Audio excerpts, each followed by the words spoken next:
On the last drive? We just didn't play very good on the last drive. I don't know if, we played 92 snaps in the game. I don't know, and we had just played the 2 minute before that. I don't know if we were fatigued or we did not play very well. The thing that hurt us in the ball game, we gave up 9 big plays over 20 yards, and you try to keep that between 5 or less, and all year we have. And so, again, we gave up a big play on that drive, and the points they got in the game, they came off big plays, drives with big plays. So, that had something to do with it, but we just didn't play very well in the last series. What adjustments are you trying to make to kind of more adequately cover Shaq Thompson's absence?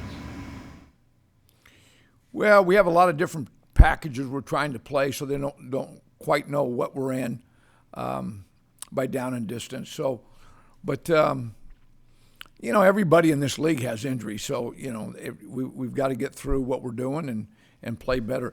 Really the run and the big plays hurt us in that ball game, and anytime that you let the offense be two-dimensional, you're going to have a hard time stopping them, especially Cousins, a veteran like that. So when they could run the football, it really opened up everything for them.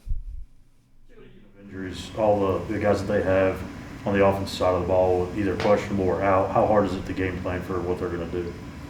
Well, they do have the quarterback healthy, so and most of their tailback position has been injured pretty much the whole year.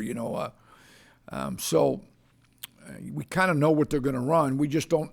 They have a number of different wideouts that have played. 9 different wideouts. So they have a lot of good wide receivers. So I don't think it's going to change that much. I don't know what Barkley's status is, but with him they'll probably run the football a little bit more. Phil, on that, they had to IR their left tackle this week. Do you think this could be a kind of get healthy game for your pass rush? It could be. I've watched their O-line all year, and they've had a lot of injuries, but in a lot of games they do a nice job of protecting. They've given up only 12 sacks all year. So, they have guys filling in, and they're playing pretty well. So, the quarterback, Daniel, is elusive, right? He can run, he can move, and so he helps with all that. So, we'll see. I don't know how they're going to protect against us. Like the Cowboys, max protected and kept their tight end and back end and not let us hit the quarterback. And really, people have done that since that game. So it depends on how many people they're going to keep in. When a team does that, Phil, with the max protect, what else needs to happen? Where does that leave the offense vulnerable? Well, they only have 2 or 3 man routes. And that really hurt us in the last ball game. We let 2 and 3 man routes. They had some explosives on that, and that just can't happen. And we've been doing a good job of that all year. We did not last week. How's Gilmore look in practice? Oh, he's really a good player. It's amazing to watch him play and how well he understands football and his position. So it's just a matter of when he's ready to play, physically, and how much he can play. He hasn't played for a while, so you got to get in game shape too. So we'll see how that unfolds.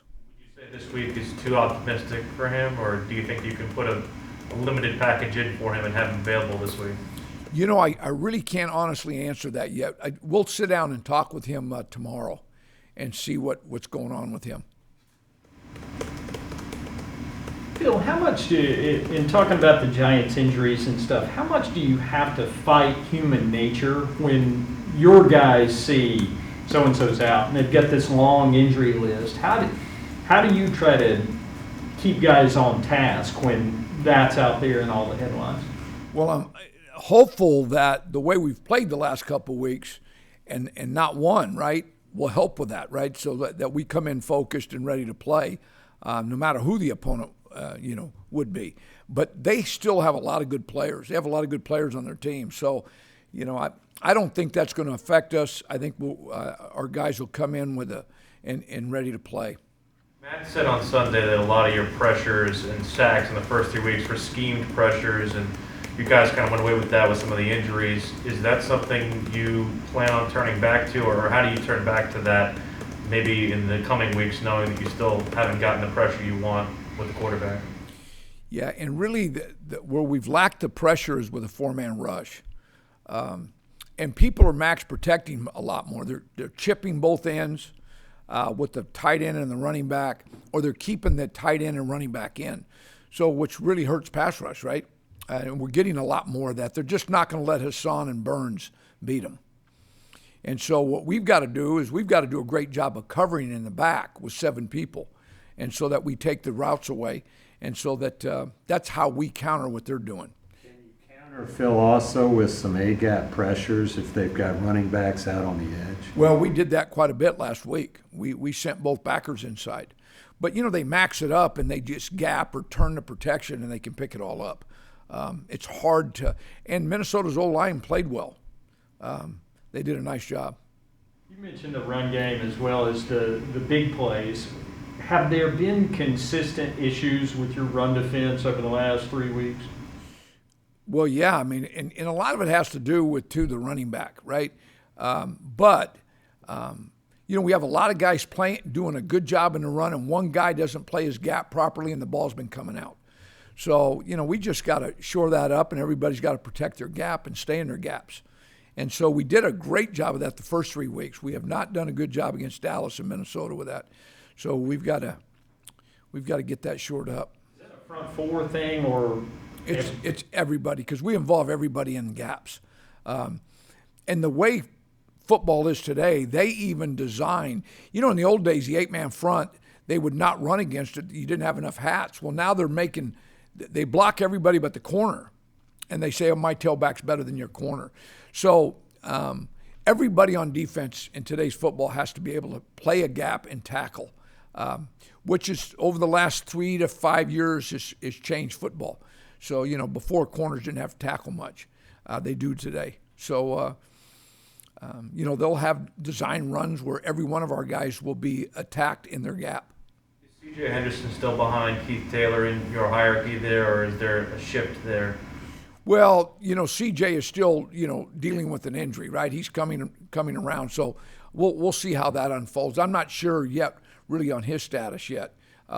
Again, we'll know, we'll know on Saturday what's going to happen with that. Where is CJ just in terms of his comfort level in this defense? It's getting better, but he's been primarily a man guy, right? So, and we do different things. So, it's been an adjustment for him, but he is, every day getting better. So, he hasn't been here very long, right? So he's progressing just fine. When we're talking about Gilmore, and he hadn't been here very long, Yeah. Is there a shorter learning curve for a guy like that? Oh, dramatically. I mean, he's been around a long time and knows the league and knows, like he reads routes and he can do all that stuff where, when you're a man-to-man guy, you're not reading routes and playing zones, and so CJ has to learn that, and so he's getting better at it. How much of the breakdowns the last few weeks have had to do with not having Shaq out there? Obviously Shaq helps, right? But really, it's next man up. So, all these guys that are playing have got to play better, and we've got to coach better, and we got to play better than we did last week. Gilmore's background, you mentioned Henderson being mostly man. Has Gilmore come from kind of a mixed background? Well, he was one of the best, well, he still is, bump and run corners in the league, right? And they played a lot of man in New England. But, he's played a lot of football in different schemes, right? Because, Belichick, every week, he would do different things defensively. So he's played man and zone. And so, and he's got a real understanding of football. And it's why he's probably been a Pro Bowler, right?